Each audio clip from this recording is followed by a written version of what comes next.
Frankly, as far as spiritual awakening goes, 90% of so-called spiritual practices are a total waste of time.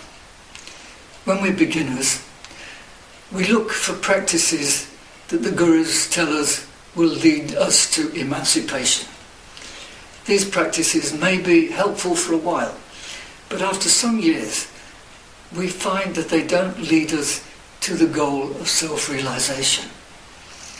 I spent 15 years wasting my time with set periods of meditation, which for the most part offered only temporary relief. Once the meditation is over, you'll plunge back into the same mentality and attitudes that you had before.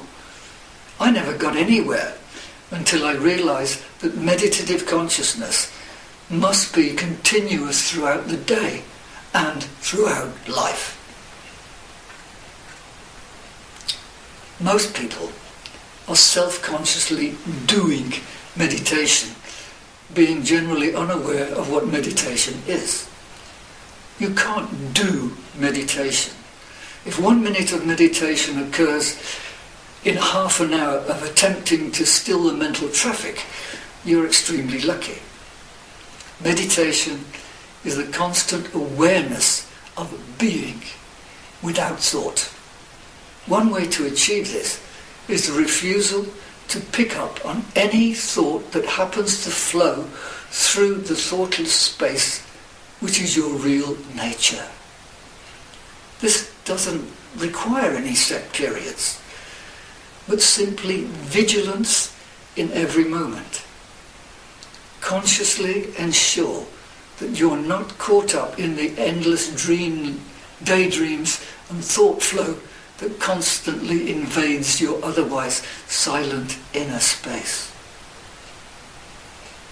You can spend years doing hatha yoga asanas, the postures, breathing techniques, forcing kundalini arousal, gaining psychic powers and such like, under the impression that these are spiritual practices. But they won't take you one step nearer to the self, the absolute, the reality, the omnipresence, Allah, Yahweh, God, or whatever you want to call it. Of course, you may spiritualize your yoga practice, as many sincere practitioners do, by coming from the heart in all your efforts. It's the quality of the heart, not the mind or your intention, with which you do your practice that makes a difference. But the practices in themselves, valuable as they may be for your physical and mental well-being, are not leading you to the source. After years of doing other practices, one day you'll come to realize the truth of what I'm suggesting. However, everyone has to start from where they are. If you're unable to grasp the simplicity and yet the profundity of the teachings of Advaita, then you need to follow heart-based yoga practices.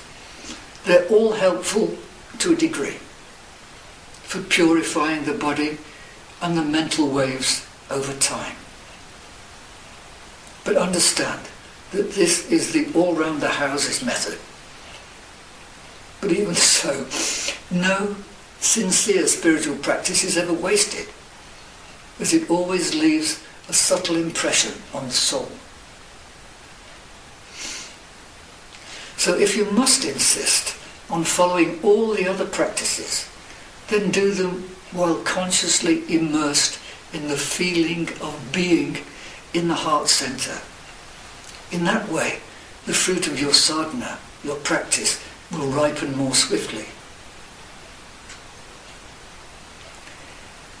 The truth is always unpalatable to those who are set in their ways and those who've invested a lot in time-consuming sadhanas or spiritual practices. So I'll doubtless offend a lot of people when I say that just going to church or mosque or temple or synagogue, mindlessly mumbling liturgies by rote or parroting scriptures, lighting candles, waving lights, attending rituals, eating wafers, insisting on wearing a particular kind of headgear or none at all, according to the sect that you belong to, or following the instructions of the compiled rules and regulations of congregational fraternities. All that is what is known as religion. But none of it is spiritual practice. This is merely resting in the herd warmth of your religious comfort zone. It is not taking you one iota nearer to God. When you've finally seen through all that and come to realize this fact, then what is left? What is left? Is there really nothing to do? Many seekers become confused by teachers telling them, you don't have to do anything. Thou art that. You are essentially the self of the universe. Yes, it's true. You don't have to do anything to be what you already are. But what is required to begin with is the constant observation of what you are not.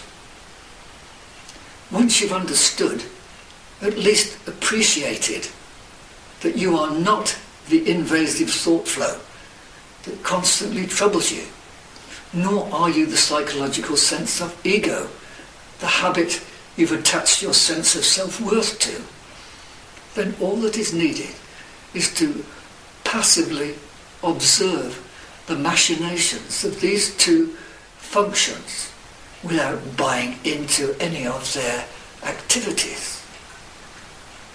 Simply observe them unto death, until they no longer have any purchase on your consciousness. This is true tapasya, spiritual practice, and is the final experience of Advaita, the concept of non-two-ness or non-separation from the whole or the omnipresence. If you're capable of that, then no other practice is necessary. This is the swiftest path to self-realization.